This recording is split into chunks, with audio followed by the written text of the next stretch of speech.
Let us look at the incorporation of a company. Promoters make an application for the incorporation of the company to the Registrar of Companies. The application has the following documents: the Memorandum of Association, duly stamped, signed and witnessed; the Articles of Association, duly stamped and witnessed, or Table F; written consent of the proposed directors to purchase qualification shares; the agreement, if any, with the proposed managing director; a copy of the registrar's letter approving the name of the company; a statutory declaration affirming that all legal requirements have been complied with; a notice about the exact address of the registered office, submitted along with the application or within 30 days; documentary evidence of payment of registration fees. A certificate of incorporation is issued to the company, which signifies the birth of the company. The Registrar of Companies allots a CIN, corporate identity number, to the company. After this, the company becomes a legal entity, and it can enter into valid contracts and start business activities. Let us look at preliminary and provisional contracts.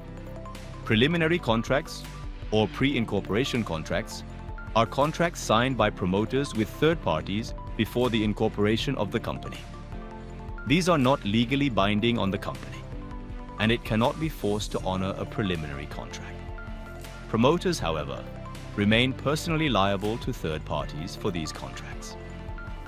Provisional contracts are contracts signed after incorporation, but before the commencement of business. Let us look at the capital subscription of a company. A public company can raise the required funds from the public by issuing shares and inviting them to apply through a prospectus document. A private company can raise funds from venture capitalists or private equity holders. Let us look at the steps for raising funds from the public. Approval from SEBI, Securities and Exchange Board of India, which is the regulatory authority in our country and has issued guidelines on how a company must be run, how information must be communicated to the public, etc. File a prospectus with the Registrar of Companies to invite the public to apply for shares.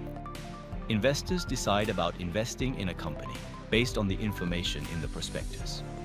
Appointment of bankers, brokers, and underwriters. Bankers receive public money for share purchases. Brokers distribute forms to sell shares. If shares are not bought by the public, underwriters buy the unsubscribed shares. Achieve minimum subscription. This is to ensure that the company has enough funds from the public to start its operations. As per the SEBI guidelines, the limit of minimum subscription is 90% of the size of the issue. If this does not happen, the money must be returned to the public. The company must apply to at least one stock exchange where its shares can be traded. If not approved within 10 weeks, the money must be returned to the public. Allotment of shares. Until the shares are allotted, the application money received should remain in a separate bank account and must not be used by the company. People who are not allotted shares must receive their money back. A report about the allotment of shares, called the return of allotment, must be filed with the Registrar of Companies within 30 days. Let us look at comparative evaluation of forms of organization.